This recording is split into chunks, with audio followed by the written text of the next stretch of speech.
So why not put it in a book? So we devised the concept of a book PIHKAL for phenethylamines I have known and loved, and contacted a very, very dear friend of ours in Los Angeles who was a author and a publisher of this type of book. His name, Ann? It was Jeremy Tarcher. Jeremy Tarcher. And he'd already published, was it Tim Leary's? Tim Leary, a book on Tim Leary. Yeah. Mm-hmm. He was interested in that whole area. Mm-hmm. And so we sent him a copy of the book, and he read it and complimented us very, very nicely on it. He said it was a good book. But he also said because of its content, no publisher would accept it. So, he said it was too political. That was his word. So we said, what the heck? We'll form a press. We'll call it Transform Press. The name appealed to me for obscure reasons. And we found that a lot of the people, the groups who publish magazines or books are editors, but not printers.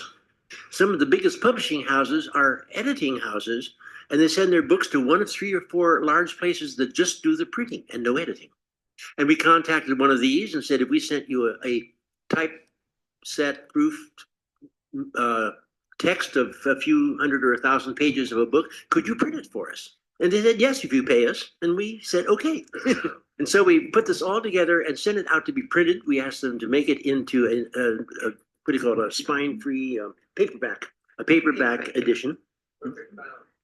But Perfect bound. Perfect bound. Perfect bound. Nothing's perfect. Not spiral. And they said, how many copies do you want? And we hadn't the foggiest idea how many copies we wanted.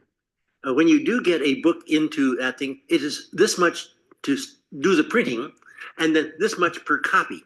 So the more copies you get, the cost does not go up proportionate to the number of copies. And we really had no idea, would we sell 2 or 20 or 2,000? We did not know.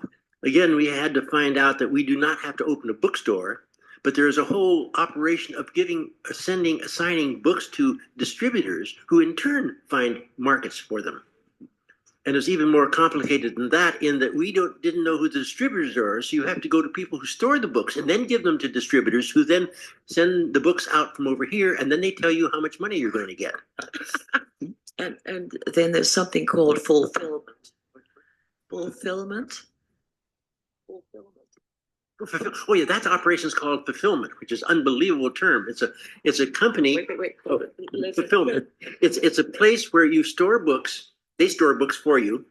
No rats, no mice, no insects, clean. And they have cases of books. So we had the printer, when the books were printed up, send them to the fulfillment.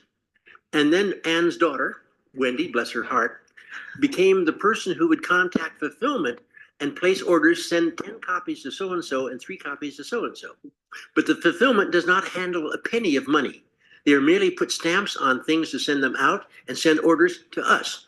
So she had to send out all the invoices to the ultimate buyers. It was a complex picture, a book in itself, I think. This is more than you ever wanted to know about self-publishing. But you had asked about PIHKAL and TIHKAL, so this is really part of the story. I can't remember how much the first printing was. I believe it was something in the order of 5,000 copies, which we thought might be enough for a short while, or it might be more than we'd ever need. We did not know. And the next thing we realized is the 5,000 copies had been sold, so we got a second printing of 20,000 copies. And indeed, it's now in its 5th printing, and it's still selling at a steady pace. Ann, you want to go into the 4 years, the beginning of the invasion? Yes, we are still waiting for Yitka. So meanwhile, I will just play some of the videos related to PIHKAL and TIHKAL, which we've chosen for today's session. This one was, yeah. Is it okay if I haven't been to any of these sessions before? Yeah, fine. Of course. Okay. How many attendees are there usually? Well, it depends. Now we're waiting, but there were many at the beginning, and recently, certainly more than now, you know. Okay. Yeah, so no worries, you can join, but the Yitka is still not here. I think she's stuck in a traffic jam, so we are waiting. Okay. Meanwhile, I will just play some videos where we can hear a few thoughts on PIHKAL by the Shulgins themselves. Okay, sounds great. That Ann and I put together the first book, PIHKAL, to publish. It's an outgrowth of Wilhelm Reich. He had a lot of weird ideas. In fact, the medical community was pretty well ready to disbar him. Whatever you do to a physician, throw him out. But when he was arrested for having advertised or promoted what he called the orgone box as a way of tying health with sex, with sexual energy, with heaven knows what, when he's being held in jail prior to some sort of a trial thing, he died. With his death, the authorities came and took all of his notes and burned them. He destroyed his entire notebooks, all his laboratory notes, everything. And that gave me the message that I have a lot of notes that are never been published, a lot of observations, a lot of ideas. And so what I would do, I decided to write up some of the adventures of how I met Ann and how that came to be. And the second half of the book, have it as a way of placing my notes and getting it into the public domain where it will be in essence eternal. So in this is a way of assuring for future generations what my ideas, what I've done, where it goes, what got me into this direction instead of that direction, is all in the second halves of those two books.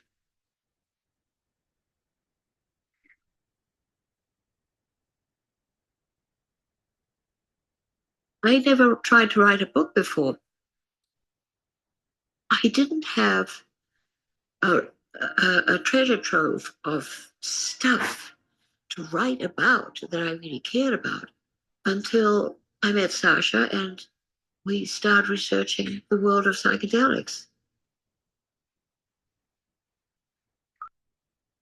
And that opened up everything. That opens up psychology, it opens up spirituality. I mean, they opened up the world and the universe inside you.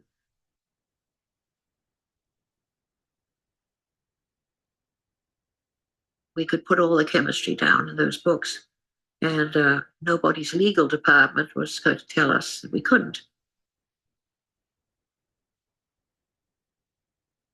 I put the sex in it. He's a good writer, and but I put stuff in that he would never have been able to write about, and so I think my contribution. I don't. I'm not modest about it.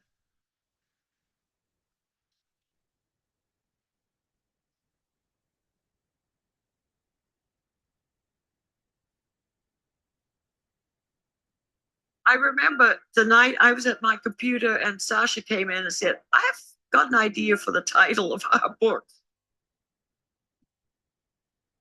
I think it'd be very, very good idea to call it Phenethylamines I Have Known and Loved. And I cracked up. I decided we just absolutely had to have that as a title. Well, once it was called PIHKAL, and the next one was tryptamines. And that, of course, had to be called TIHKAL. I'm very happy to say that these many, many years later, they are still selling. It's a small amount, but it's exactly the same as it was at the beginning. It just keeps going and going and going. I think people use their books in the laboratory and they fall apart after a while. Then they go buy a new one. Okay, we're still waiting for Itka. I think she will join us in a moment. Meanwhile, let me have some more videos on PIHKAL.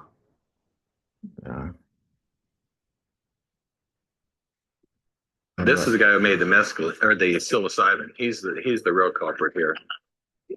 There's probably not that many labs in the United States where PIHKAL is a desk reference, and usually, and probably not where it's a desk reference where the spine is broken from being opened up so much. But Well, there's actually, as far as the synthesis of phenethylamines are concerned, there's, a lot of good work in there too. So when you need a quick, a quick tickle to, well, how are we going to make this phenethylamine or this nitrostyrene or something? You can look in there and see, what he did.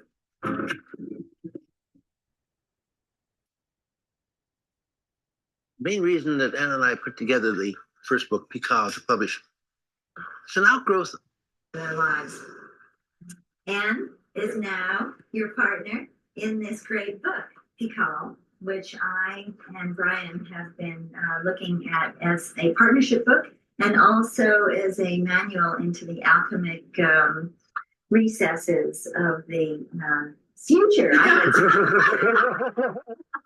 So in 1983, you made a speech at University of Santa Barbara that explained why it is that you had been doing that work of looking into these particular compounds. And the major feeling I got from that talk was that you were developing something of an empathetic type of a chemical to assist people to work with the edges of negativity and allow people to work together. And in terms of, the way I was feeling was that here we had this imbalance of the law coming down and kind of an oppression that was creeping over the hill. And then you were trying to figure out a way that people could actually develop some sort of an empathy and understanding with each other. And that was one of the reasons and the paths for your particular chemical motivation. where you bring up about 5 things. Yes, that's exactly what I'm doing. I'm getting you. For one thing, a person doesn't go out and design a specific drug for a specific purpose. I mean, it requires skills and no one has. It'd be great if it could, but it just Right. doesn't. And all you do, you design something that might have some action, that might enter into the human mental process, and observe what it does. And if it has some property that has, in your eyes, are very good, it's a research tool, a way of elaborating upon something that can't be done easily in other ways, then that may be a point in its design that you would incorporate in the design of something else. Or if you find something, a change has given a toxic effect that's not desirable, or it goes into areas that are not valid as research tools, then that change is something you may tend not to put into the next design. But each end result of these changes is a new molecule. It's unique and totally different. Okay, and Jitka is still not here, so let us watch some more videos before she joins us. Another one is from the McKenna interview from 1993. What I'm doing. But you've probably seen more uncharted internal landscapes than half of mankind put together. I mean, that would not be an immodest claim. They're a little bit charted now. Well, a very little bit. Very little. But the seeds are there to be used by anyone else. That's the reason for the book, just to get it all recorded into a documented form. But yeah. So the reason for the book is to have it recorded In the near future, or something. And my feeling is that you and Ann and a handful of people have researched these elements in a much more profound way and honest way than almost any other field, because you're dealing with the mind, and that is really our only thing. Well, the time will come when the research will be recognized as needed. The understanding will be recognized as needed, and I think that's one of the overriding reasons for putting the material into this book, is when that time comes, then these tools will be available. Exactly. They're available now, but they are not ethically, or in our legal structure, legally usable. But if there is indeed room for optimism, these will change. when the time will come that these tools will be of value, and they exist, and they should be documented. I think Ann used the term a legacy, but rather than that, it's a repository. A repository, exactly. Of information. Right. I think the idea of having things in book form, if there are a number of them out there, even if they're burned, there at least somebody's going to have one buried somewhere along the line. That's the way I look at all of this compulsive documentary behavior that we exhibit before you. Okay, hi Itka. Hello, good to see you. Hey everyone. Yeah, we've watched a few videos where Sasha was speaking on PIHKAL and the reasons why he published the book. Yeah, so we have some more video materials, but we can watch it later. So welcome everyone. Do you know if anybody else is joining us, like Mark or anyone else? I was just about to write to him because I don't see him here. Yeah, so you could, if he's there, why not? So let us start.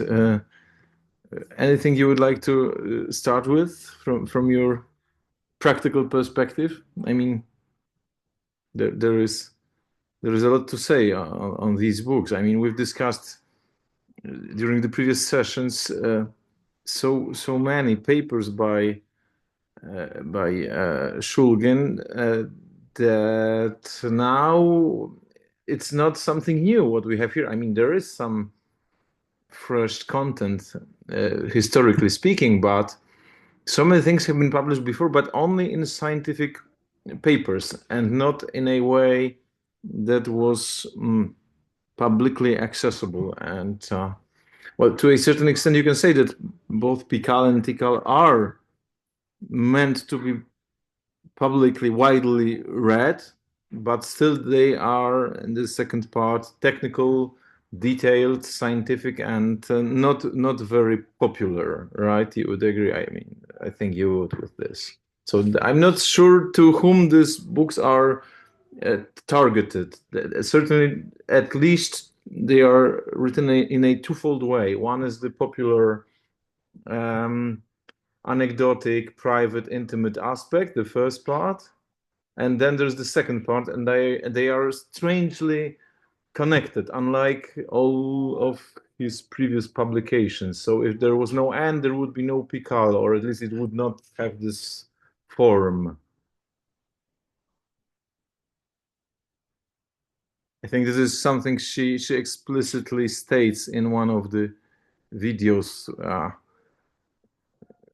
Maybe I will play it right now before you comment on it, Jitka. Here's the video. Sounds good. Yeah. In other words, if you and I hadn't met, would you have produced PIHKAL? Obviously not. It would not have been the same PIHKAL. But eventually he would have produced the chemistry. That is his legacy. The chemistry in book 2 is half of his legacy, and this is his life's work. And the story part, he might have written his story. My part obviously wouldn't have been written. It probably would have been a much neater book and much better structured, but it wouldn't have been as much fun. Now, fun. Let's talk about. Yeah. So, what's your take on PIHKAL, Jitka? What do you think? I certainly agree. It just brought totally different dimension to this work. Hello, Mark, also. And hello, Camilla. It is really something different, and the content that they are bringing forward in these pieces of work are touching upon very different dimensions, and it's certainly what Anne mentioned. Her contribution suddenly can shine through as well. We can really understand what her contribution to this work has been, as well as Sasha's, which is not really apparent in these very dry scientific publications. The ways that psychedelics influences one's lives, one's love, the very personal things, the things that actually matter. simply are not fitting into this literature of scientific publications, and that was able to be illuminated in these books, which had complete freedom as long as they were the ones publishing it, which they had to, because no one else wanted to. And absolutely, as we mentioned several times, were it not for Ann, Sasha would not be who he was. Not only his work, but I think also the personality changed through their relationship, through their love. And they just created a team that was inseparable and totally different than from what they were separately or could have been.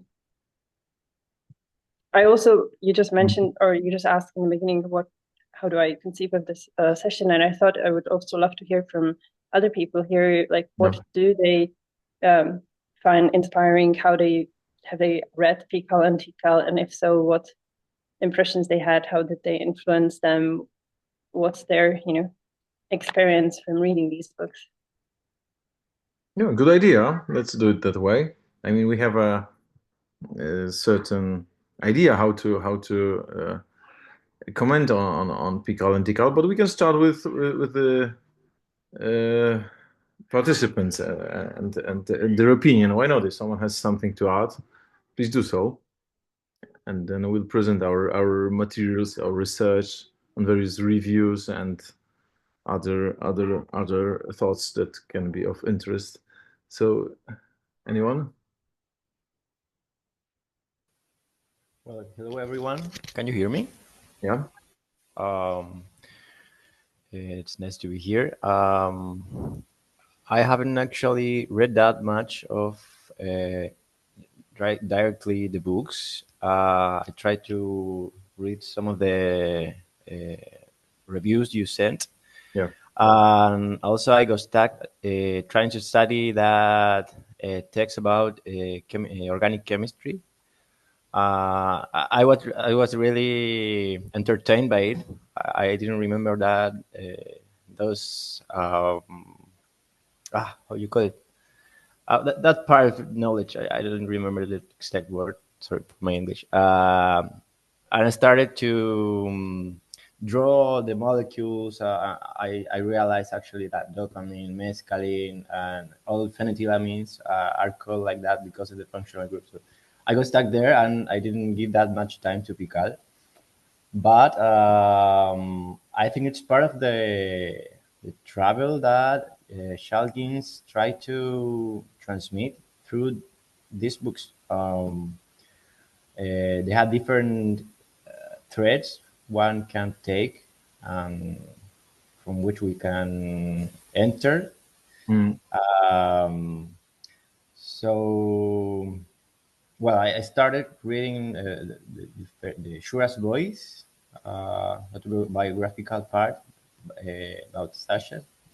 But it's really extensive. I fantasized with reading it before this meeting, but it's not realistic. So I have a very introductory, approximative approach today to this, like general ideas and a bit much more of organic chemistry, at least for this week. It would be fun to learn how to synthesize actually all these molecules and, well, follow the legacy practically. I mean, certainly. Thanks.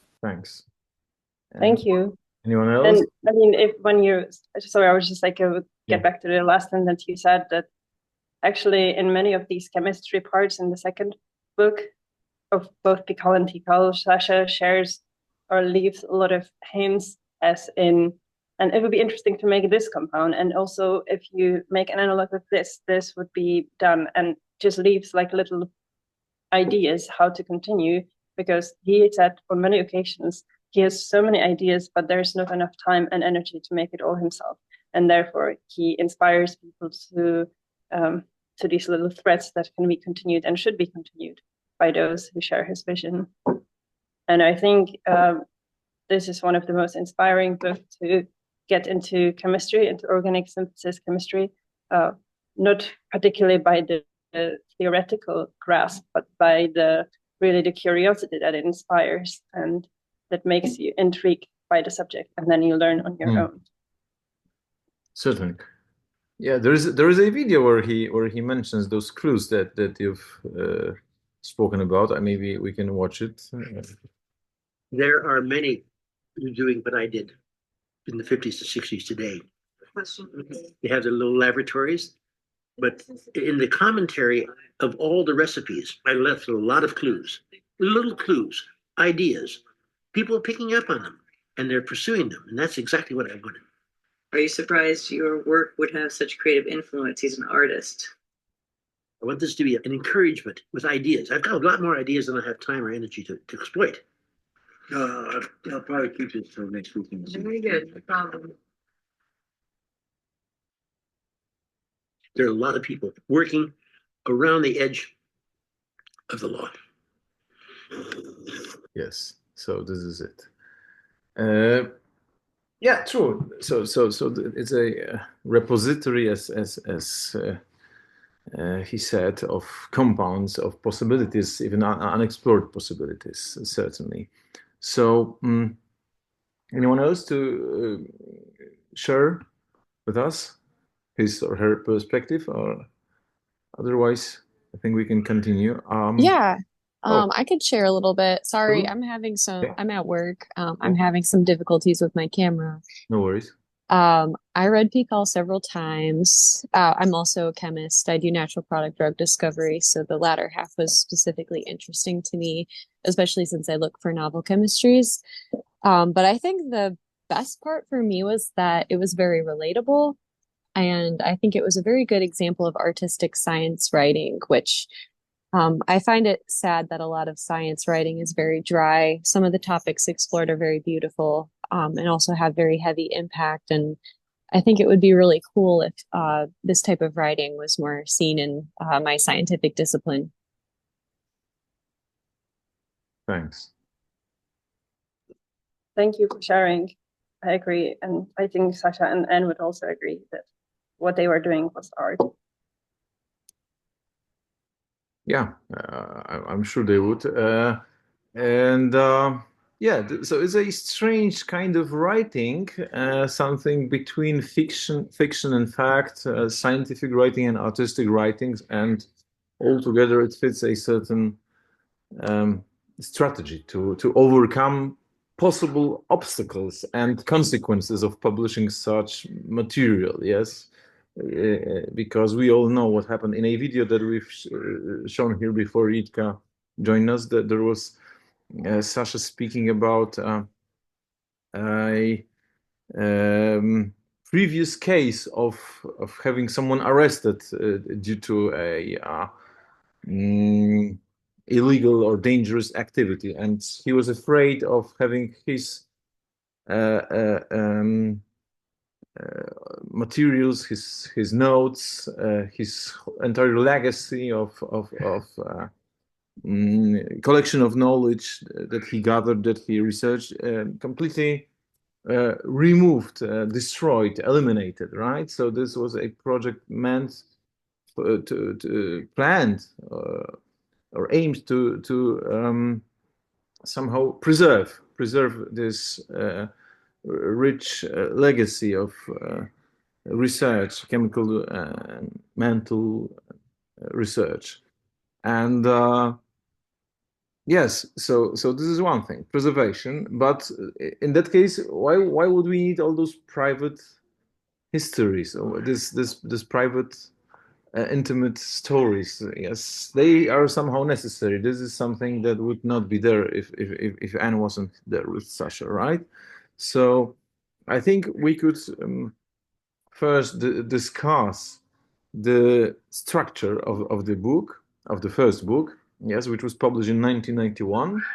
Then go on to discuss TIHKAL, published in 97, and then talk about the reception, the reviews, both praising the book and sometimes criticizing or suggesting some possible developments. Yes, this is also interesting.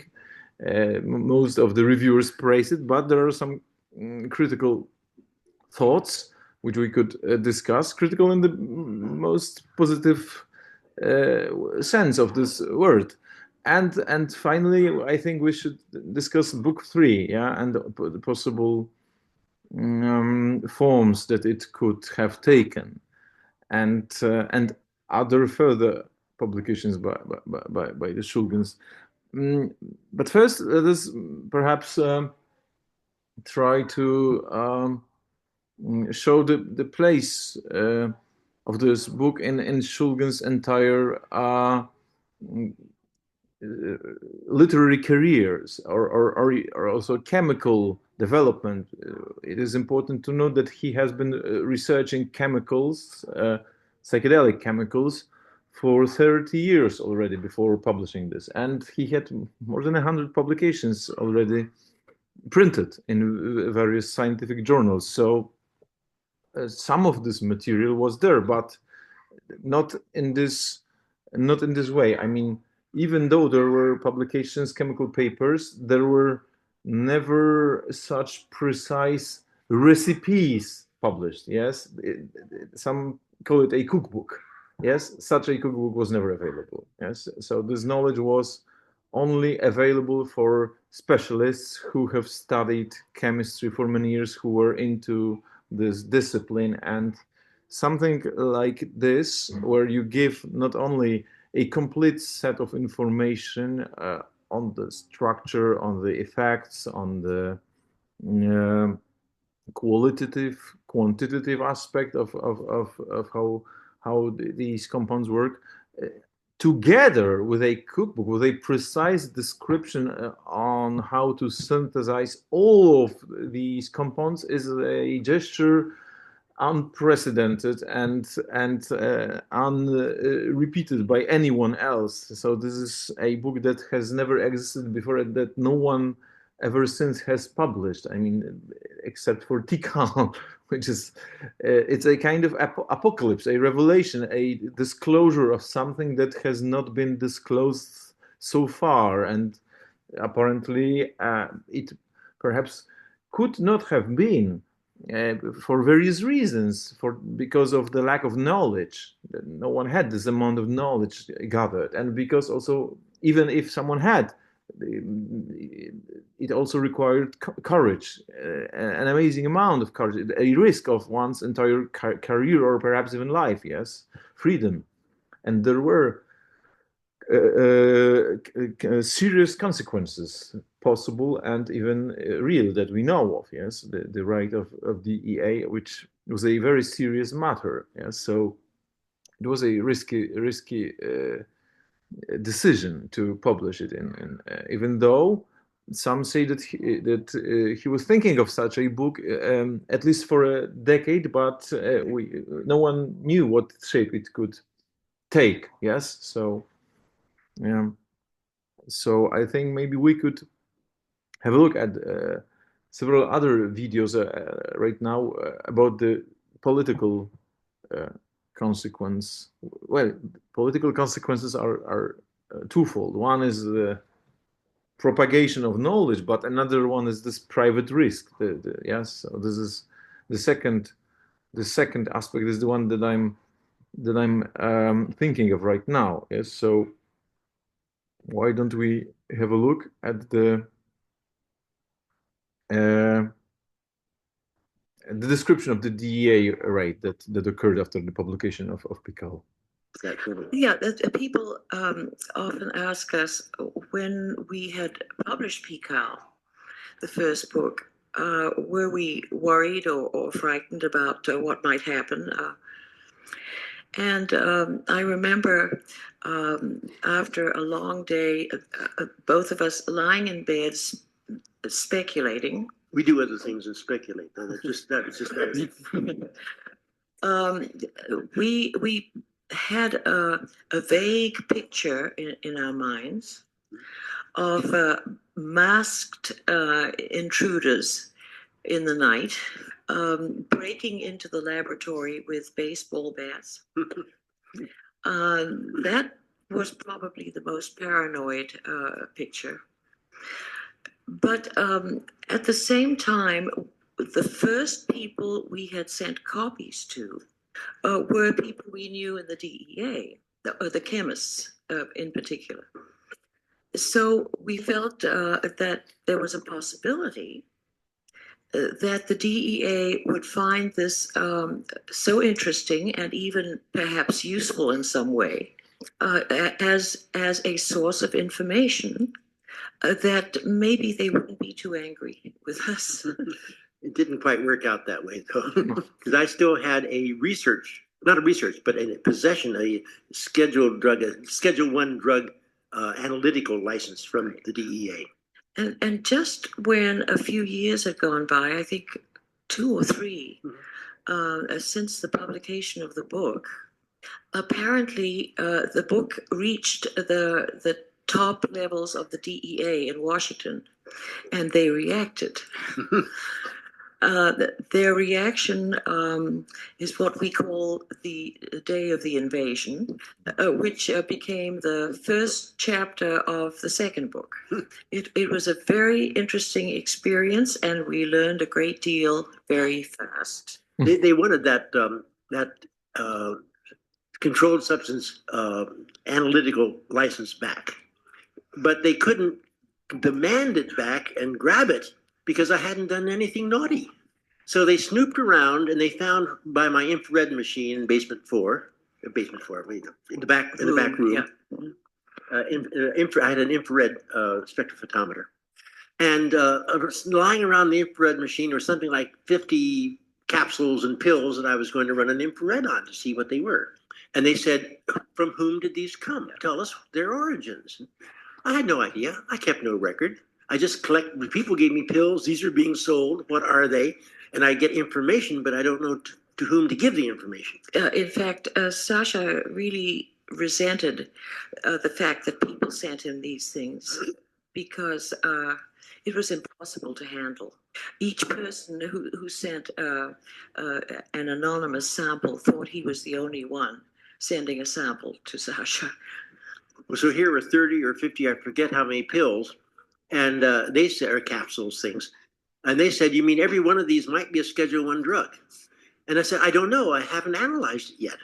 But they said, "If it is a Schedule 1 drug and you don't know its origin, then you are the vehicle carrying a Schedule 1 drug." I said, "Yes, but I have an analytical license in my laboratory to do that." And they said, "Not for long." Nicht mehr lange. The argument was, now every transportation of an illegal material is potentially a $35,000 or $25,000 fine. And so I multiplied 25,000 times 30 or 50, and I saw this could be a very awkward time. And so they said, very simple solution. All you do is to give us volunteer back your scheduled drug analytical license, promise not to accept any more anonymous pills, and pay us a fine of $25,000. Well, this was a beginning of the end of my relationship with the DEA. I had no $25,000 to give. I gave them the license. That was simple. And a dear friend of mine started a collecting, what do you call it, a fund to raise the $25,000. Yeah. And to my amazement, within a month, we had that amount of money, and we paid the fine and told them to stop collecting money. There was actually a good side to this. Because while Sasha had a license from the DEA had the right to come in at any time to his laboratory without notice if they wish to do so, and look at everything. But once he gave his license back, that their right to do that stopped. So at this point, I think that they have to have cause, official legal cause. Subpoena of some kind to do it. All right, yeah. They have to have a legal subpoena or a legal warrant, and they can no longer simply appear at our door and demand that we open it. There was another positive outgrowth of this also. It inspired us to write the second book, TIHKAL. So that is kind of the history of our getting into these books. The attitude of the DEA toward Sasha is something we have heard about over the years. A friend of ours overheard one of the top officials in the DEA expressing a strong desire for Sasha to drop dead pretty soon. But I'm sure he was just in a bad mood. Should I tell about the Coventry? It was gutsy and risky. Yeah, 3 more minutes. Very 3 risky. more minutes, if you allow. When you bring attention to If you allow. yourself like that, you're opening yourself up to people coming in and shutting you down.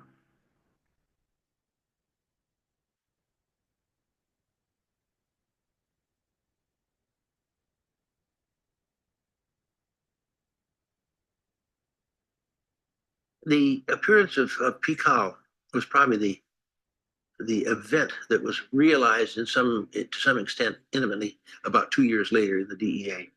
And that started a very bad scene.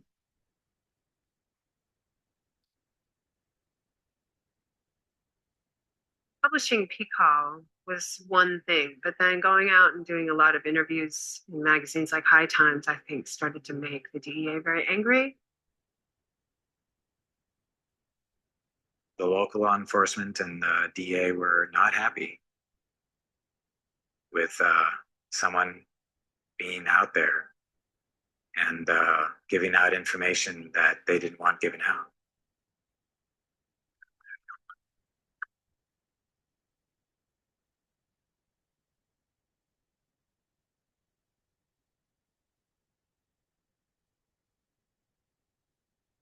They came down the steps, they were in their jeans and their jackets and looking pretty casual. It wasn't like it was the SWAT team.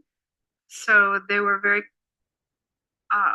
relaxed and sort of cordial that way.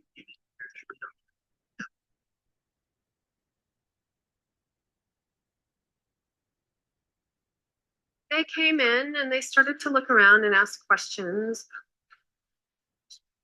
Remember this man pulling down envelopes off the shelf and saying, "So can you tell me what this is, Dr. Shulgin?" And he'd say, "It's a sample somebody sent me." And he was asked why it wasn't locked up properly and why isn't it cataloged somewhere, and kind of making the list of all the infractions.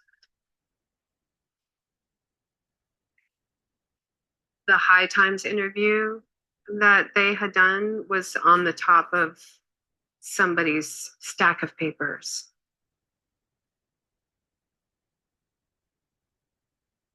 The time the DEA came when I was here, it was not at all like the time, it was the police that were here. Fire in here, we got ethyl ether in here. Everything out of here. This is a safety issue. You can take your pictures, but we're gonna do it out of the area. The police came back here and found the laboratory and thought they had busted a meth lab. Did my wife invite you? We were here for the call. We'll discuss all that. Out of here. We're gonna walk up. I'm trying to resist the constant attention from the internet.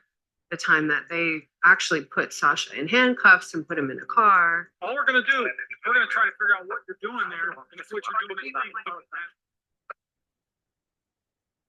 And the French film crew had it all, they had the cameras going and the police were getting a little angry about that. Le discours, les recherches menées par celui qui a mis au point l'ecstasy n'impressionnent pas les policiers.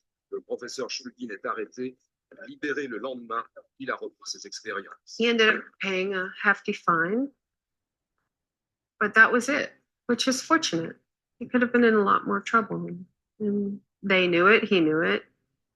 So in some ways, thank goodness it wasn't worse. Yeah. So maybe let's start discussing the structure, or perhaps not only the reception, but the political aspect. And I think, I don't want to watch too many videos at the moment, but there's at least one more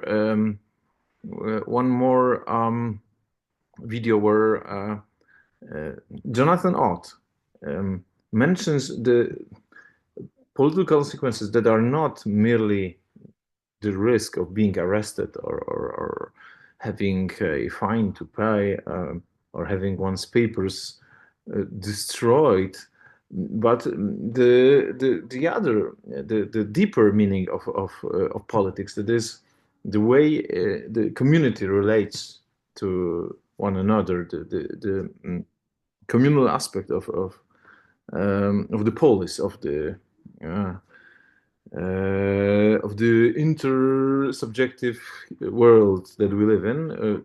So the fact that you have to take a stance to somehow define your own attitude. And Jonathan Ott mentioned that because of this fact that Shulgin was arrested and that he was having troubles after publishing PIHKAL, it caused him to redefine his own attitude towards psychedelics in this political aspect. So I think that this event was crucial in forming the political consciousness of the psychedelic community. Yeah.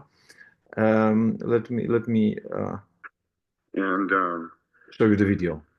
Of course, everybody knows that Ann Shulgin and Sasha Shulgin wrote PIHKAL something like 6 years ago, or 5 years ago, 6, I think.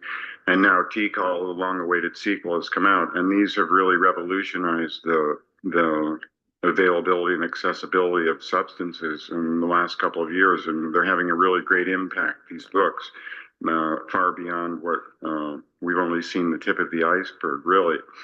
And for me, it was really important because it was knowing that PIHKAL was going to come out. They published an excerpt in a magazine called The Whole Earth Review. And I hadn't seen the book, but just knowing that it was about to come out caused me to go back to publishing in this field, whereas I'd been doing it for some time and I stopped because I was worried about attracting attention, legal problems. I was also dealing with my own career. And so it actually inspired me to start taking more of a political stand and speaking out and defending our political rights in this area. And I think that people focus a lot on the chemical and scientific importance of PIHKAL and TIHKAL, but their political importance is just as great and is really a valuable contribution. So, okay. So I think maybe this is enough for the moment. Videos, and so let's start discussing the structure and the reception of the book. Anything perhaps that you would like to add, Jitka, or shall I begin? I have a presentation that we can have a look at. Go ahead. All right. So here it is. Can you see it? Yeah. Can you see the window? Yeah, with the presentation. So yeah. So it has been described by Howard Rheingold. PIHKAL was described as a autobiography, metaphysical guidebook, and cookbook. Of course, when you look at the table of contents, this threefold structure is not there. We have the autobiographical part and the cookbook part, and I think the biggest advantage you can get out of reading PIHKAL and TIHKAL, at least for me, is the metaphysical part, which is hidden, spread around all chapters. And if you, for example, look at or look for philosophical or metaphysical content, it's not easy to find it, really. But once you find there are many statements of such utmost power of expression that is to be rarely found in most of contemporary philosophy. I mean, there are statements that are comparable to Plato or Hegel. So and they are somewhere hidden. So this metaphysical guidebook is hidden inside those two parts. So yes, it's there, but it's hidden.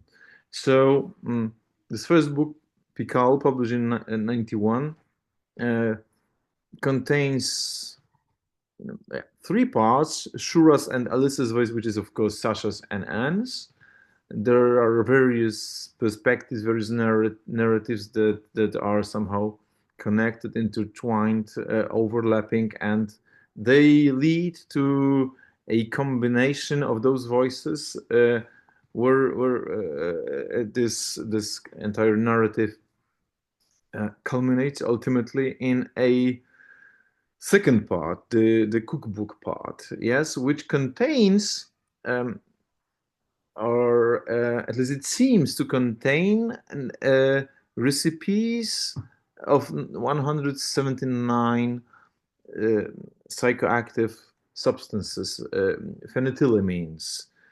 Why I say apparently? Because in fact there is more than 300 of them, but they are not listed alphabetically. In only 179 compounds are listed, but the rest has been counted by one of the reviewers, Tyrone Slothrop, who has counted them all and indexed them, and there is in fact I think 311 or something, around 311 phenethylamines. So yes, in fact there is much more than you could assume if you just look at the table of contents. And so there is synthesis, dosage, duration, and qualitative comments, and commentary with hints and clues on how to go even further than Shulgin could have gone due to lack of time and other obligations. So there's this strange structure of a book that has less than 1,000 pages, almost 1,000 pages, and there is the reception, the surprisingly, perhaps unexpectedly, high amount of high number of copies sold, and so it was a success. A success that could not have been foreseen, perhaps could have been expected, and perhaps we could look at the reception of the book, at various claims on its content, how it was praised. So in the first reviews, we see a lot of praise. We see John Gilmer saying that with extreme professionalism and with maximum learning and with deep personal involvement, this book describes the hacking of new psychedelic drugs. Yes, and in the first sentence, Gilmer says, "This is a book about a labor of love, about the relationship between the main characters and chemistry and psychedelics." So it's a love between the authors and their love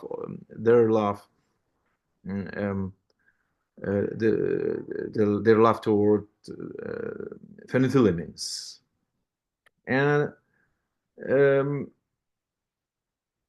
it shows, the book, it is a proof of what individuals can do about society's attitude to negative attitude towards psychedelics. It can be overcome. It can be somehow transformed. Perhaps this is one of the reasons why it was self-published by the Shulgins in a publishing house called the Transform Press. So the ambition, the goal was not only to transform one's own psyche, but also to transform the society, to somehow influence it. by means of the book, of this publication. Another review from 1993, published in the MAPS Bulletin by Bradley Lance, says that it's also full of praise, no negative comments like the previous review. It says that it's an astonishing guidebook, a must for anyone wishing to follow the adventure of human spirit as it unfolds through contact with the science of chemistry. This is a very Hegelian statement. Yes, it's not normal scientific prose, the unfolding of spirit. It is interesting to look at this book from a Hegelian perspective, where Hegel says explicitly that the progress of human mind and of humanity as such is a progress of spirit. The spirit is nothing else than being itself in a conscious way, developing its forms through various steps of human evolution, of evolution of the organic world, of animals, humans, and various forms of humanity, various political forms, various forms of consciousness, and this development and unfolding of spirit is here exemplified and embodied in this step of human evolution that took place by means of Shulgin's research and its publication. So I think this is a very proper way of praising the role of this book, and even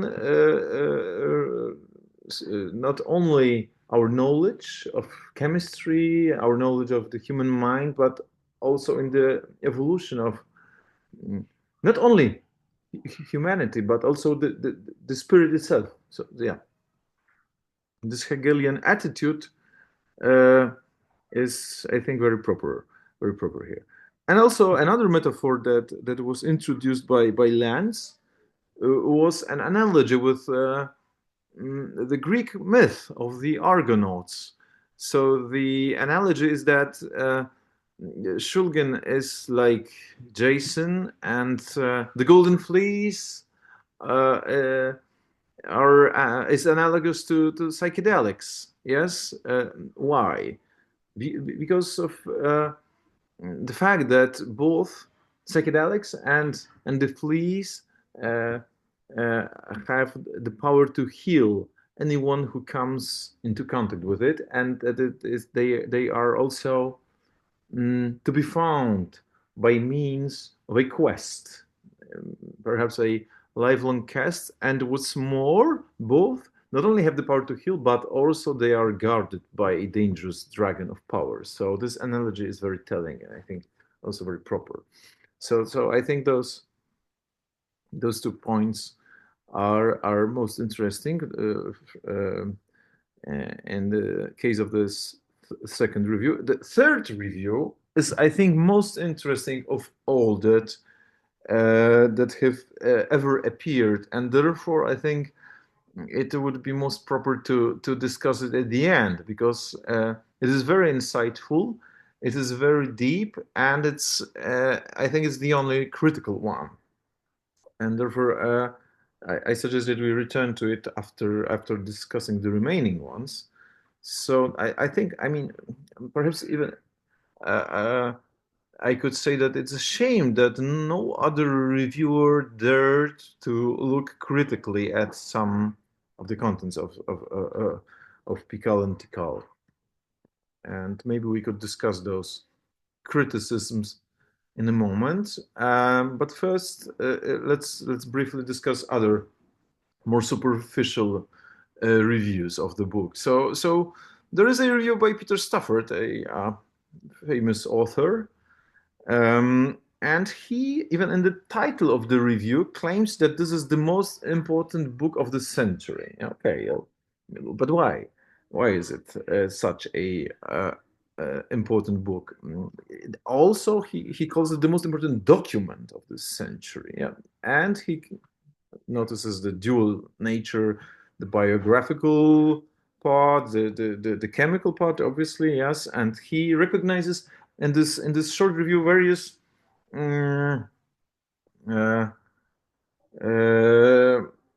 moments, significant moments of Shulgin's biography that were his achievements, like the creation, the synthesis of several substances that became famous, somehow revolutionary, and he, of course, claims that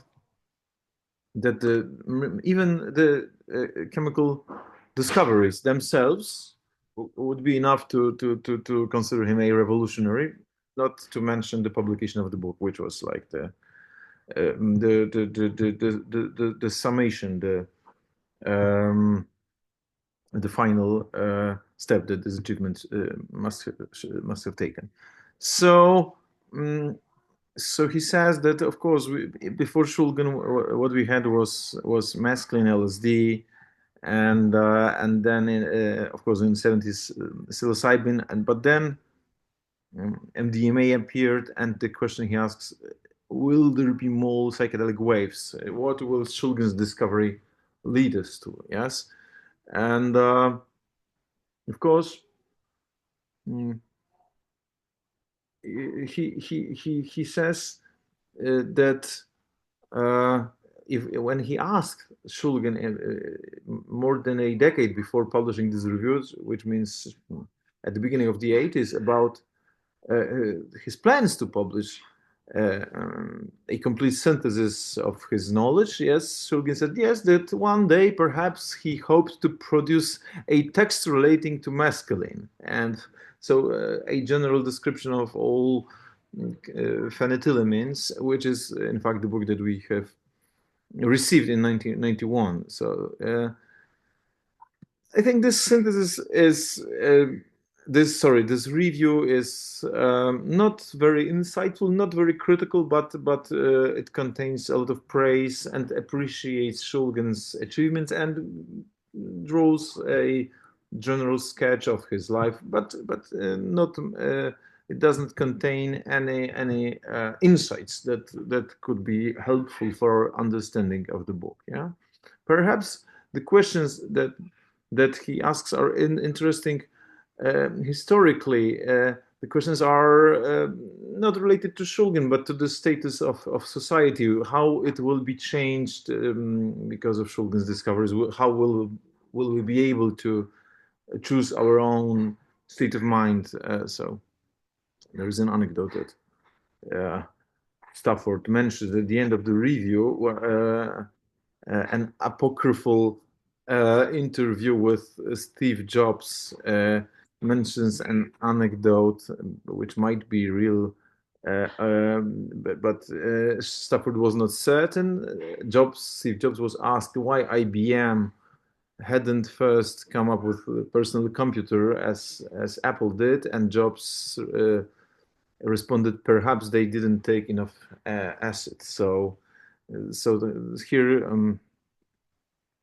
Stafford apparently says that yes, this is the advantage that we can have due to the use of psychedelics. There are several other reviews published in scientific journals, and one of them was published by David James, and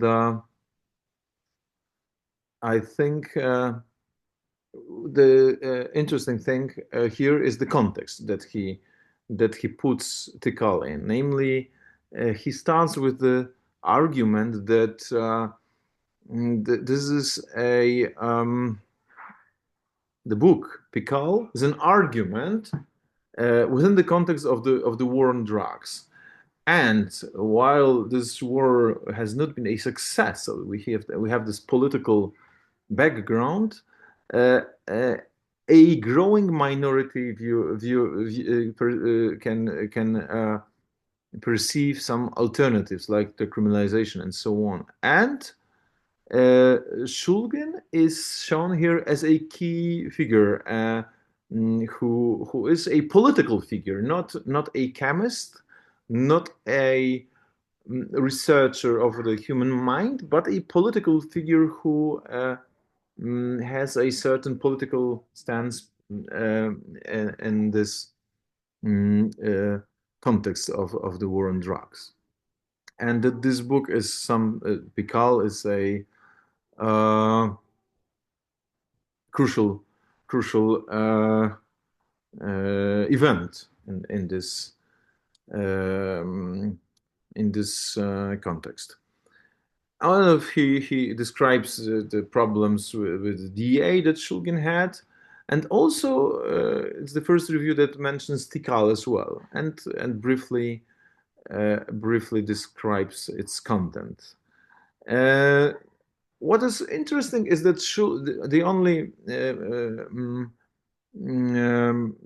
final aspect of this review that I will mention is that he praises Shulgin for his scientific skepticism and objectivity, unlike not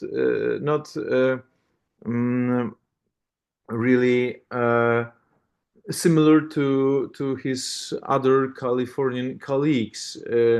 And he says it's not very typical of the Californian style, and it is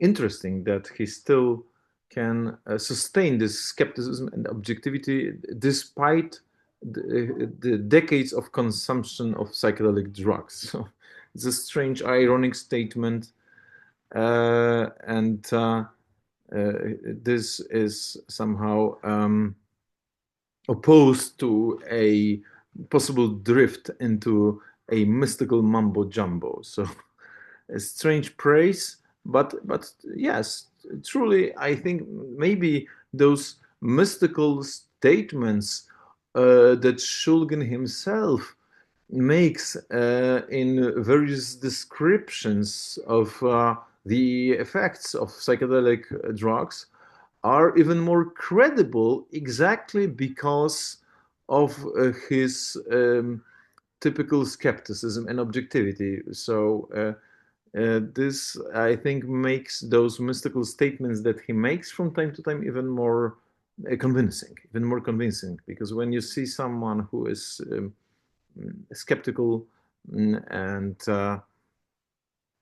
despite this skeptical attitude is somehow forced to admit that metaphysics and the typically Platonic metaphysical statements about some higher dimension of being or about the unity of being are true. This makes those statements more credible. And a very interesting review was published in the year 2000, which is more than a review, a structural tour of PIHKAL by a certain R. Kundalini. He also says that this is the greatest single contribution to psychedelic chemistry ever. So, yeah, ever. And this book is interesting. This review is interesting because it contains a reconstruction of the underlying plan that is the main unstated assumption of the book. Yes, that there is a structural relation, a systematic relation between all those compounds that are listed in the book in the second part in an alphabetic way. And this alphabetic way is not a systematic presentation that unfolds those chemicals and constructs them upon the basis of a single original structure of the benzene ring, yes, and on the structural basis of the mescaline form. Even though Shulgin himself started in this way historically, and he was aware of those relations between structural relations between phenethylamines that he himself investigated. This structural relation is not clearly presented in the book in a way that Shulgin himself presented in his previous scientific publications. As those of you who were here during the previous sessions remember, those scientific papers, chemical papers by Shulgin, were of two possible types. Either he published about the new substances that he discovered, or he published from time to time general overviews or general reviews of the state of knowledge in this quickly developing field of psychedelic chemistry. And in those reviews, he usually unfolded the series of psychedelic compounds described in a structural way out of this simplest structure of the benzene ring and the mescaline initial structure, and then by adding various additional parts to this compound, he developed this series of chemicals described in PIHKAL, and this is what our Kundalini reconstructed on the basis of PIHKAL itself, apparently not knowing that such a publication existed and was published by Shulgin himself. So yes, it is an interesting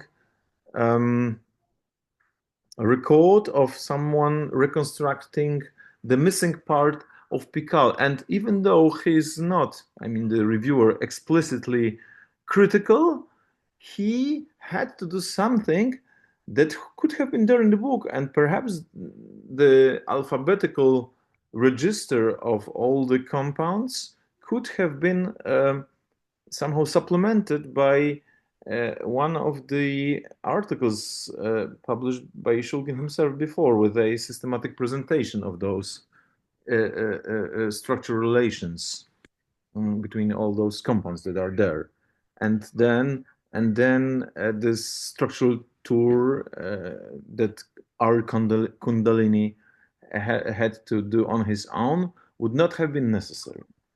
But perhaps, as Mark suggested, I think during our last conversation, it is also an advantage to reconstruct it on one's own, because one can learn a lot while reconstructing it.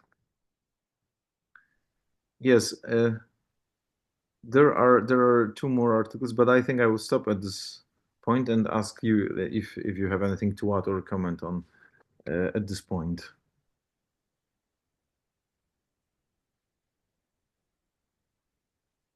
Otherwise, I will just finish commenting on the review. So there is one more review by Scott Alexander, which is unlike the previous reviews that I've mentioned, and here Scott Alexander is a little critical, but not in the way that Tyrone Slothrop is, because the criticism of Tyrone Slothrop is scientific. Scientific. Yes, Mark? Mark? You wanted to say something? No. So the criticism of Tyrone Slothrop is scientific. It's I will describe it in a moment. Related to the way Shulgin interprets the activity of phenethylamines and psychedelics in general. So he has arguments against several unstated assumptions of Shulgin's, but I will return to this in a moment, because I think this is the most interesting criticism that I have encountered. But before we get there, let us have a look at the criticisms of Scott Alexander, which is very strange to me, because he, Scott Alexander, mentions, focuses on a goal set by Shulgin or the Shulgins, both of them. I would say messianic or the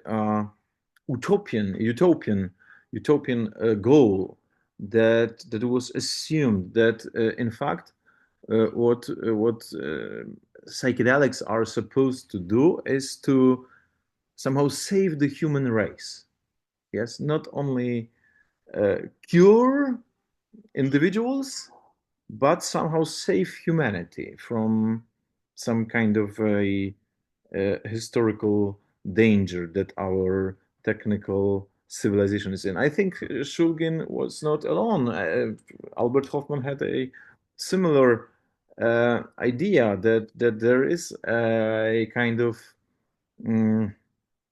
world historical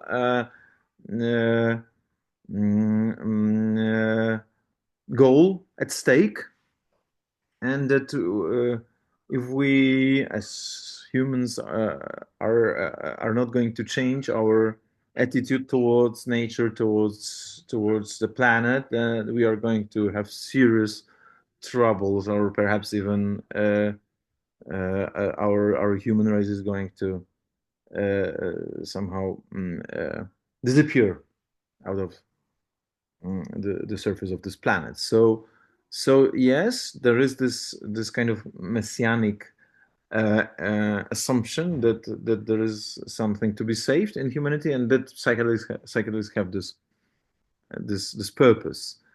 And so if we don't do that, if we don't hurry up and find out what we are truly, we could soon wipe ourselves out completely. Yes. Okay. So we're in serious dangers unless we heal ourselves, not merely as individuals but as humanity. So this is a problem for the reviewer for various reasons, and he says, I'm not sure exactly what makes psychedelics potential human race savers. Yeah, so he does not grasp it. He does not understand this goal, and he says that, and he also mentions, I'm not sure if ironically or not, but he says, don't get me wrong, during the trips, the Shulgins are constantly seeing God and understanding the oneness of everything in creation. Yes, they truly are, and this is the metaphysical experience that one can have. And I mean, perhaps this author does not share this experience, and this is why he does not agree with this goal, with this goal that Shulgin himself states, not explicitly, but in various places it is stated and assumed. And I remember this quote on DMT or 5-MeO DMT, where Shulgin says that it was in plus 4, in the definition of plus 4. If something like this existed, that every time, if a substance existed that every time could give us a metaphysical experience of the experience of God or of unity with the entire universe, then human history would be over. Yes, we would achieve the end of history. No other progress would be needed anymore. So yes, so he assumes such an experience is possible, but this quest to attain it by chemical means seems to be impossible. I mean, he seems to assume that if such a compound existed, we would no longer need the progress of history. So apparently, this reviewer does not share such a perspective. Yes. Even though he shares interest in psychedelics. So, for example, the reviewer asked the question, why does Shulgin keep talking about saving humanity instead of curing depressed people? And he seems to be truly interested in finding the answer to this question. And he finds it in a description of 2CT4, where Shulgin says, under the influence of this substance, he experienced a union with everything around and everything within me, and a complete identification with the environment, and a sense of being at peace, and so on and so on. Yes, so for a short time he had this awareness, and then it seems that the author does not share such experiences, but this is the only way he can understand Shulgin's goal of and Shulgin's reason for experimenting with and researching psychedelics. So this criticism addresses certain metaphysical assumptions of the book, and it's interesting that someone stated it this way. But to me, the most interesting and the most insightful review is the one that I would like to mention now, and perhaps discuss it with you. Namely, the review by Tyrone Slothrop, which is a fictional name, of course.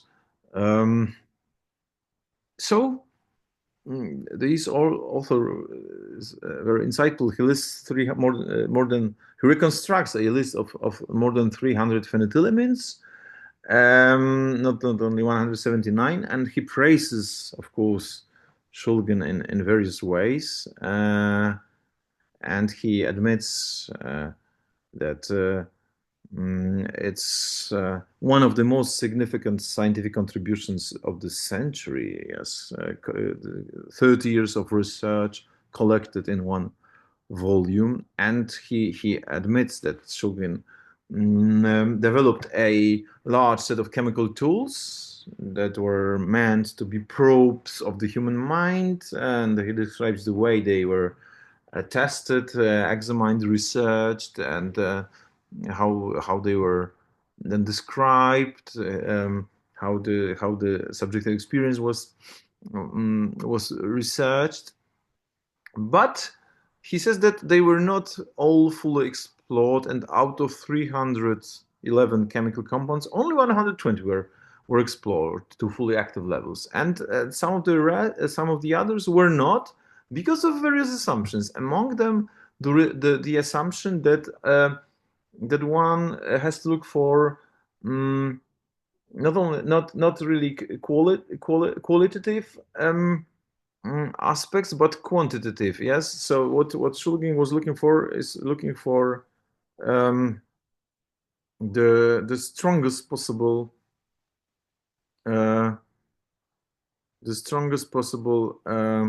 compounds. So many materials were abandoned at low levels because of an overemphasis of potency rather than the quality of experience. Yes. So this is one criticism. In fact, it is a place of possible research. The possibility then that the untested, overlooked compounds, even though they were not as potent as the others, could have been left untested despite some possible interesting qualities that they could have.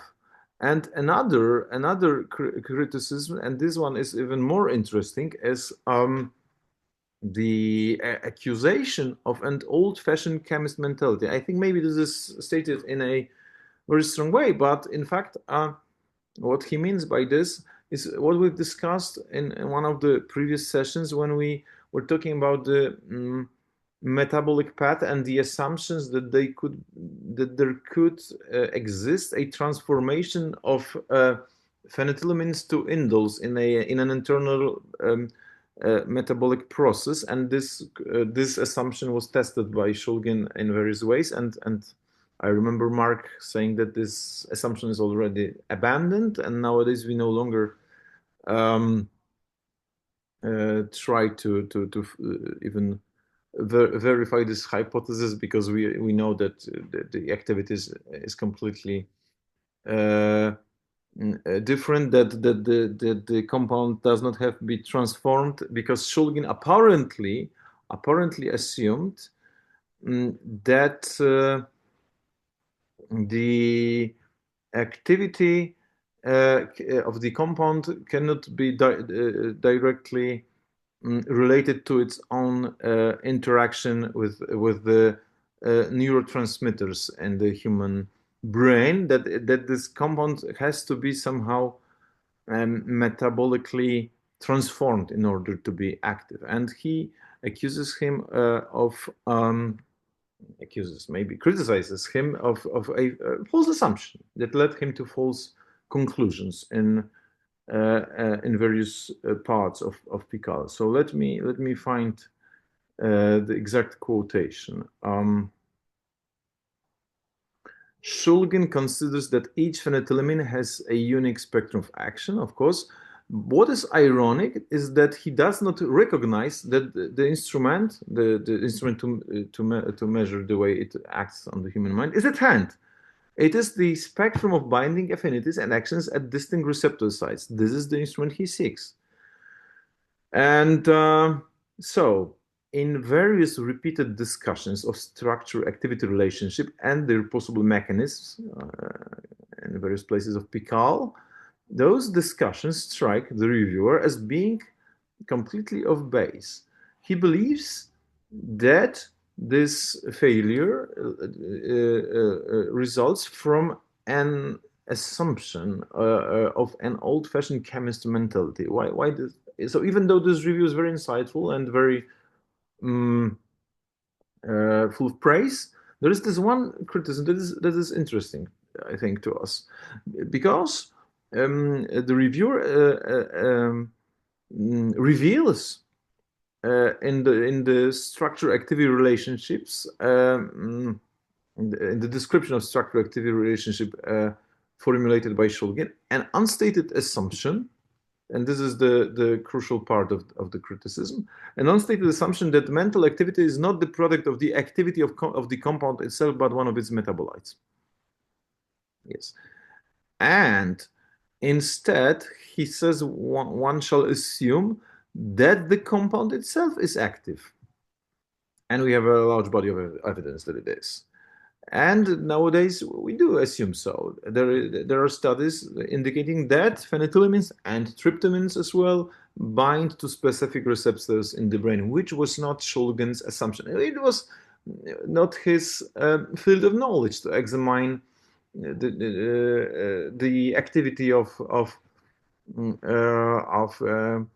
phenethylamines or tryptamines or other psychedelics from the neuroscientific perspective. So I think perhaps he even could not have known that in the 60s or 70s or even in the 80s, right? He could not have known because we didn't have this knowledge, but now we do. Even if we read other authors from that time, like Hoffman describes the LSD or psilocybin. He describes the structure of the compound. He describes its effects on the human mind, and then he says, but we have no idea how it works, why it works this way. He has no model.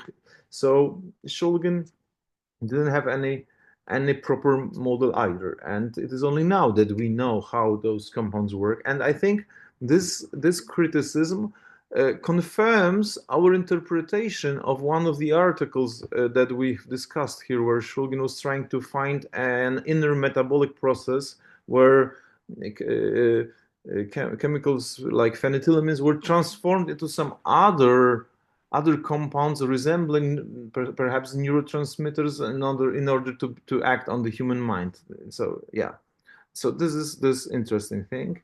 This interesting criticism that was formulated by Tyrone Slothrop. And another interesting argument is his attitude towards the primal amnesia theory, which is a kind of, as we remember from our previous seminars, a repetition of Huxley's reduction valve theory, right? The assumption that there was a primordial state where certain potencies or potentialities of human mind were at hand, were available, but then were evolutionarily eliminated. But still possible to activate by means of some external agents, namely psychedelics, right? So this is the theory that Shulgin formulated, similar to a previous formulation of this theory by Huxley and Bergson, right? And this author, Tyler Slothrop, has a very interesting criticism of this theory, and he says that evolutionary this could not have taken place for various reasons. He claims that according to Shulgin, this primal amnesia theory assumes that the neurotransmitters that would activate those structures were eliminated, but the networks in the neural structures remained. He says, well, this is unconvincing. Yes, that it could not have taken place according to him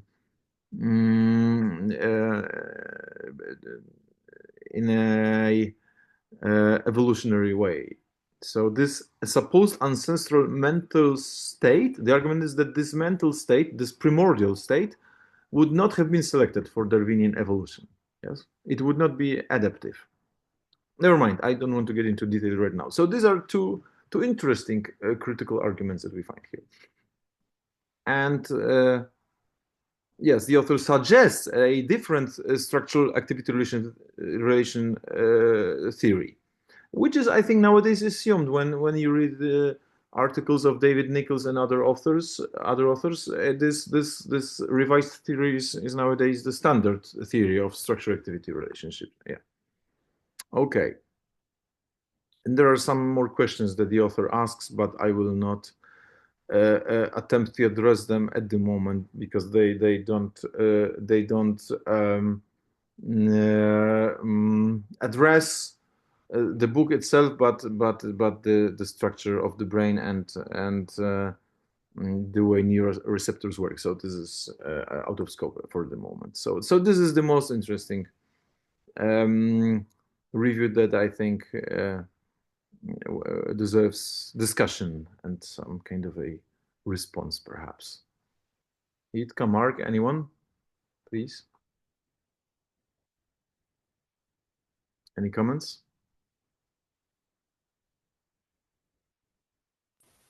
I think that the myth of primal amnesia shouldn't. I understand the criticism towards a real, literal, evolutionary theory about actually having existed some human beings, like inherently psychedelic. But I think the value of this theory is that it provides an origin myth, which is very similar to some primal amnesia we can find in psychoanalysis, where Freud proposes that there's some primal narcissism that's similar to Huxley's I don't know, absolute mind, absolute intelligence, like mind at large, mind at large, which doesn't filter reality, so it receives it completely, and that the main function of nervous system should be like trimming those excessive amounts of information. So when Shulgin speaks about this, I think it points something similar to what Huxley said about mescaline. It's not important, I think, if there actually were human beings which were psychedelic, but it's important that it shows some scheme about what kind of openness it can instigate, and allows us to see what happens with this if one get this openness in the cold and cruel world today. I mean, provide some kind of contrast. But I don't think that it's relevant that it didn't happen actually.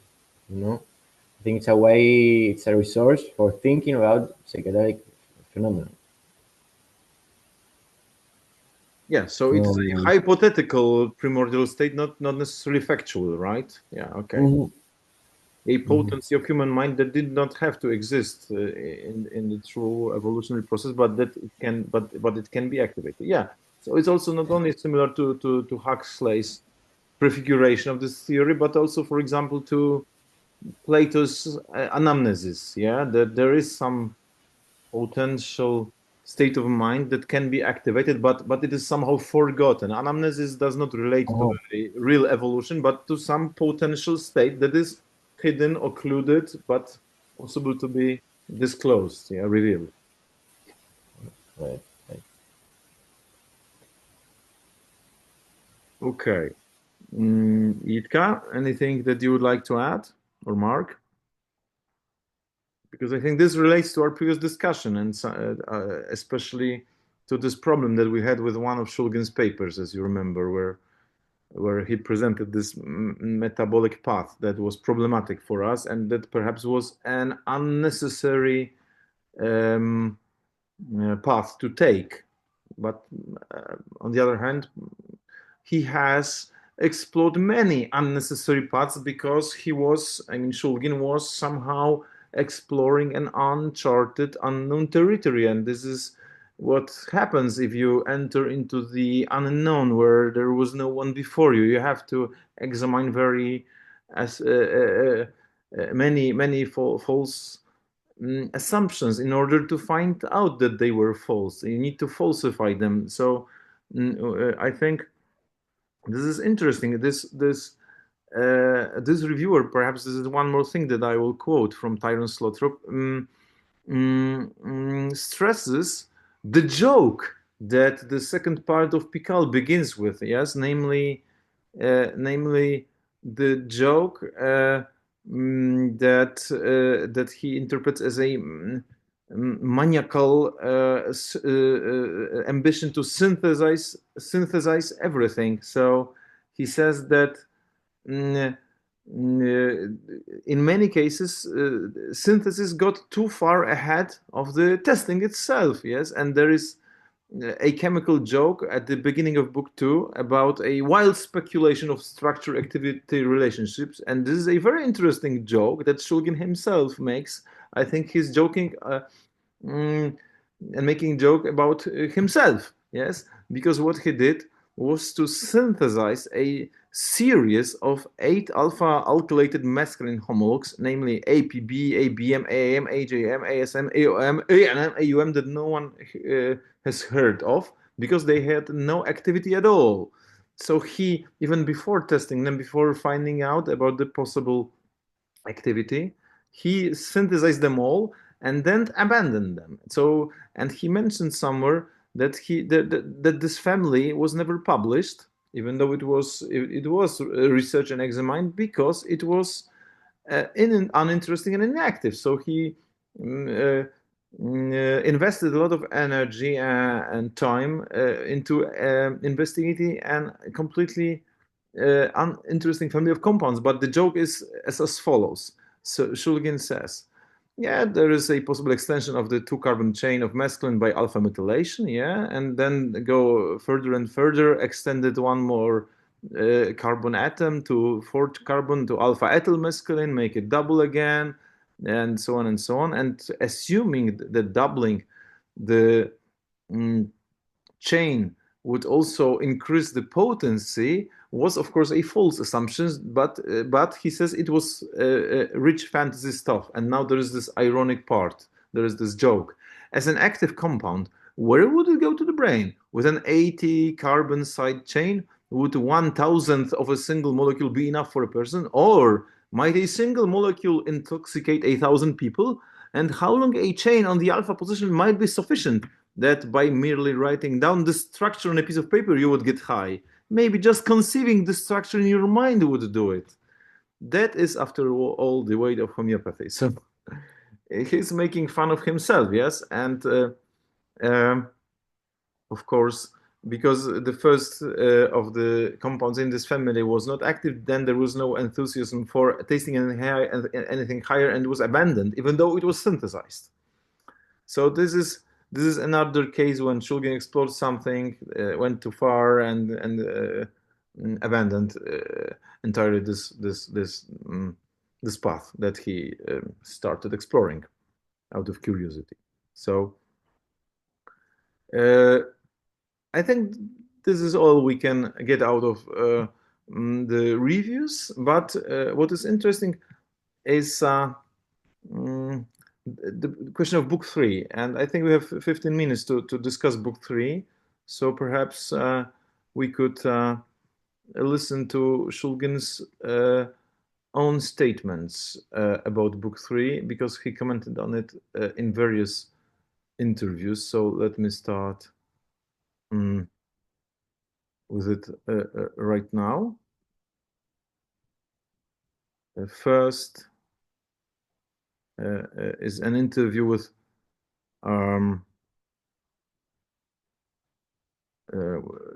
from Basel, where he was asked about book 3.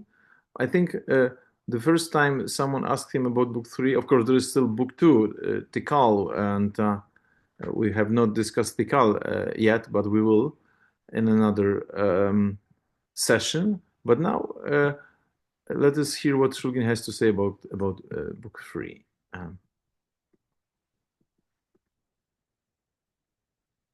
Sasha's basically retired. He's trying to write up his final book. I take the printout. I can't even read that anymore. So it was gutsy. When?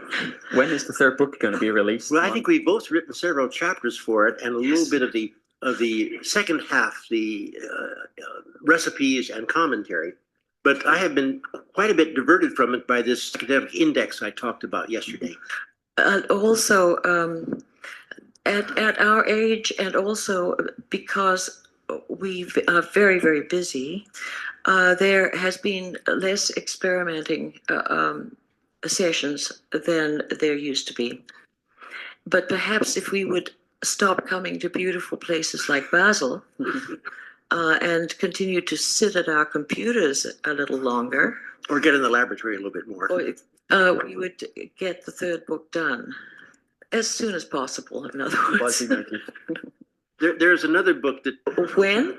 When is the third book going to be released? Well, I think we've both written several chapters for it, and a little bit of the second half, the commentary. Yeah. Okay. Yeah. There is a chapter in the third book. We have PIHKAL, TIHKAL, and down the line there will be a third book, which I was going to name QUIHKAL. And Anne said, no way whatsoever, we'll make it called the third book. And in this, this will be a continuation of the first two. And one of the chapters I wrote I may have said this yesterday, but I don't think I did. One of the chapters I wrote for the third book was called Coventry. You didn't mention it. I didn't. And there is a phrase, being sent to Coventry. In the United States, no one knows the phrase. It's totally unknown. 99% of the people have never heard of the phrase. But in England, 99% of the people know the phrase. And being sent to Coventry, it was from the time of George something or other, who was a Catholic and King of England, who was established war against the Protestants of England. This is a religious thing. And all the Protestant soldiers, on seizing Catholic soldiers of the royalty, didn't really want to kill them because it wasn't very ethical in the Christian way. Und damals, als die wollten die Soldaten... Your problem. Okay. And so what they did, there's a very, very strongly Protestant city known as Coventry, and they would be sent to Coventry.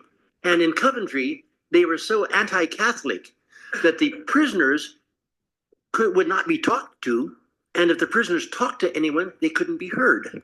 So in essence, it's a sort of isolation, total isolation from any communication with other humans.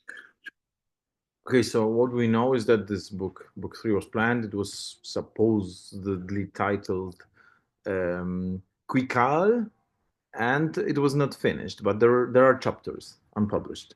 But there were also other candidates for book 3 and other books published that have taken place of book 3. One of them is the unfinished book Far Out Chemistry with Jacob Payton, co-written by him, and another one is the book on isoquinolines published, and another one is a book on legalization.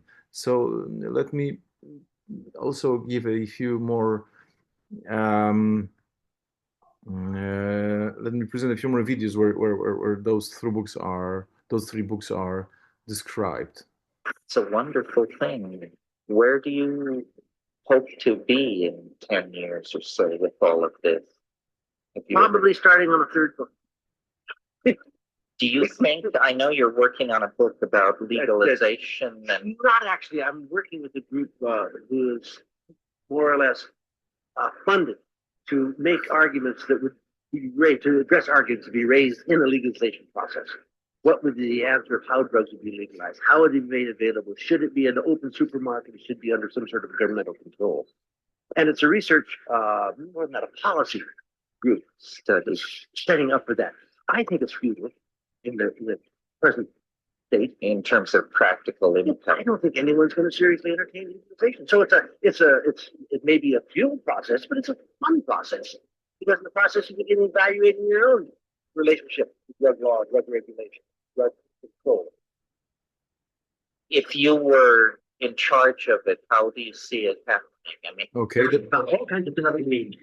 But the bulk of these things are isoprenons. And I really got turned on about 4 years ago, 5 years ago. By the way, the book on simple plant isoquinolines, I put a few flyers in the back table to introduce it. It's dull. It's finally been printed about a month ago. It's a listing of the very simple isoquinolines. I was writing an appendix for the third book with Ann, and I was going to put a little appendix in there on simple isoquinolines from plants. And by the time I got the information compiled in one place, it was over 600 pages of information. And so I decided to be a book by itself, which it is. Dull, no sex, no drugs, no excitement, strictly dull. It lists the name of the trivial name of the isoquinoline. I found a way of alphabetizing structures with phenethylamine. Is this the alphabetization of all the structures with the plants that are in there, their names and plants? And the very last section of the book gives the names of all the plants with cross-index references. So if you have interested in an alkaloid that is an isoquinoline or a plant or a structure, it's in that book. And as I say, there's no excitement in it. I recommend it only if you're one of the few people in the world who'd be interested in that particular thing. But there's a brochure back there if you want to read about it. So what I did, so this book is published. The Simple Plant Isoquinolines is the book that was published and that took place of book 3, in fact. But of course, it does not have the structure of Plant book 3 because it does not follow PIHKAL and TIHKAL. So the book on legalization did not appear. The Simple Plant Isoquinolines appeared, and there was also another book planned, namely Far Out Chemistry, and this is the last video that I would like to share with you. There's another book that is annoying to me, and I have promised myself to write it. It's a book that I want to co-author with my friend Peyton Jacob. It's a book that's called FOC, which stands for Far Out Chemistry. I've found myself more often, this is over the last 40 years approximately, that when I go through a chemical journal and I open the page and I see a dirty picture, I call these chemical structures dirty pictures. And I look at the structure and I say, far out. I have a suitcase in the back room in which I will make a copy of that page and put the copy in the suitcase. And so my dream is having a book co-authored with Peyton, and the title of the book would be FOC, Far Out Chemistry, and by Peyton and Sasha. Van den Autoren Peyton and Sasha. Yeah. And the dream I had was going to an ACS meeting. This is American Chemical Society, a great big meeting twice a year. And you get a card table for, I know, some amount of money that you can sell things at to the people who are at the meeting, and just put out 100, 200, 5,000 copies of this FOC book and have a sign overhead that said, pick up a book and open at a random page. And if you don't say to yourself, far out, close the book and go on.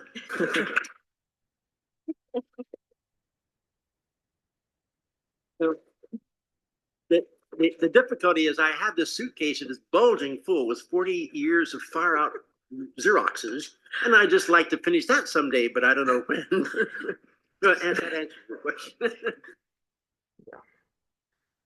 Perhaps this book can be somehow reconstructed one day, but this is only a dream that we have. Maybe the archives contain enough materials to reconstruct its content. So what we have is simple plant isoquinolines, and far out chemistry we don't have. There are various hypotheses what other titles it could have had, and well, there is a quote by Charles Nichols when he was asked after PIHKAL was published, is there going to be another book? And he said, no, TIHKAL, of course not. The author of PIHKAL is not, to my knowledge, writing a book on tryptamines, but of course he did write it. And so similar with book 3, he was supposed to write it, but he has never finished it. Instead, we have the simple plant isoquinolines and we have the Shulgin index. But of course, both books don't contain this anecdotal, intimate material that makes those two books, PIHKAL and TIHKAL, what they are. So I think maybe this is enough videos. Anything that you would like to add, Jitka or Mark? I have a few more recordings on TIHKAL, which we have not described. So if you have nothing to add, we can just watch Shulgin. This is just a few more minutes speaking about TIHKAL, which is a very interesting comment. So perhaps let's have a look. Well, someone mentioned to me that you had expressed interest now that you felt you had sort of done the work you wanted to do with cyclicized phenethylamines, and that you were going back to looking at tryptamine. Very much so. That's the other side of the coin. It's a rich and unexplored area that nothing were 20 years ago. So are you going to illuminate it for us? Oh, absolutely. I've already made the T-butyl methyl. Isopropyl methyl is well known, but the secondary butyl methyl is not known. They're all active by smoking. And what are they? Could you, in a blind test, pick one out from another, or are they sort of? No. I doubt it somehow. I think they're all going to be fast, impactful, all very much like DMT. Duration-wise or presentation-wise? Probably perhaps a little bit more potent. A little bit more potent. DMT is not that all-fired potent. It takes 10, 20, 50, no more, 50, 100 milligrams. 50 to 70. Some of these we're getting into maybe 30, 20 and 30 milligrams, but not active. You have to get up to a certain degree of shrubbery on the night to get more activity. And how many of these compounds do you imagine there are that are? I think probably you can make 30, 40, 50. Why do you suppose it is that this fast-acting, easily manufactured, spectacular hallucinogen is so rarely met in the underground? I don't know. I've heard that it's there in some quantity. I heard about a seizure in Boston, I believe it was of ayahuasca, and they seized it on the basis that it contained DMT. Right, that was the Santodaime people from Brazil. But, we live in a society where people jump out of airplanes and hang by bungee cords over bridges. And DMT, which is always described as an easy synthesis, is just not there. Yeah. Now things change, perhaps also because of the publication of TIHKAL. Yes, we see that at that moment in 1993, when they were talking, the tryptamines were not popular at all. Now they are something, I would say, common. So this is the effect of of TIHKAL and of Shulgin's publication, which certainly have influenced the way we interact with the world. Any other comments that you would like to state?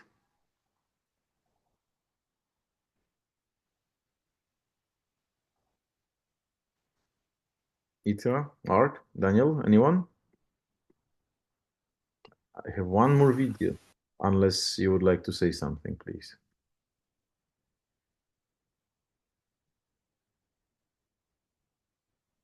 Itka? Can you? Okay. This is just an audio recording. DMT, dimethyltryptamine, in a chapter in the second book that Ann and I wrote, I have a chapter entitled DMT is everywhere, and believe me, it is grasses, it's in leaves, it's in every darn thing under the sun, beautifully widely distributed. It's in you, it's in your spinal column, it's in your brain fluids. And so I'm really amused when they have DMT as being Schedule 1, and anything that contains it means that everyone in this room is containing a scheduled drug and is subject to the corresponding punishment of becoming a felon with 10 to 20 years in prison if they choose not to like these drugs. But these are in you. These are in your brain cells. These are natural. That's one reason I think the DMT, you could smoke a joint of DMT, get over it, whatever you get, smoke another joint, have another trip, get over it, smoke another joint, have another trip. You don't exhaust yourself because it's a natural compound in you. And your body has a way of handling and taking care of it. So one of the major ones there is the dimethyltryptamine, N is dimethyl on this end, with nothing on the 4 or 5 position. The other one is the 4th position, you put an oxygen. You have then the 4-hydroxy N dimethyltryptamine, combinating the psilocin, which is one of the 2 words that the DEA consistently misspells. They, for some reason, spell it with the CYN at the end of CIN. Yes, so DMT is everywhere. He says this. There is a chapter on it in TIHKAL, and we all know. So this is something absurd to have it illegal, according to Shulgin's arguments. And the most important argument is the chapter on Galileo, right? That in fact now we are living in a time where a witch hunt occurs, just like in the times of Galileo, and this has to be stopped. So unfortunately, the book on legalization and the political aspect did not take place, but there are articles which we will address in the final sessions. In session 11, we'll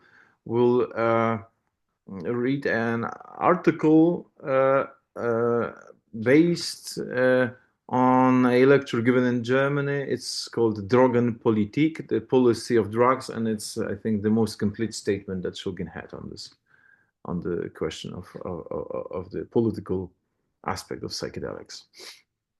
So I think this is all the materials that we have for today. If anyone would like to add any comments or questions or remarks, this is the last moment to do it. Yitka, would you like? Daniel? Mark? Oh no, I just have to leave right now. I have to enter work. But thank you very much for the conversation. I'll see you next time. Thanks a lot. Thank you for attending. Thanks, Daniel. Yitka, are we finishing right now as well? Yes, I don't have anything to add. Very well.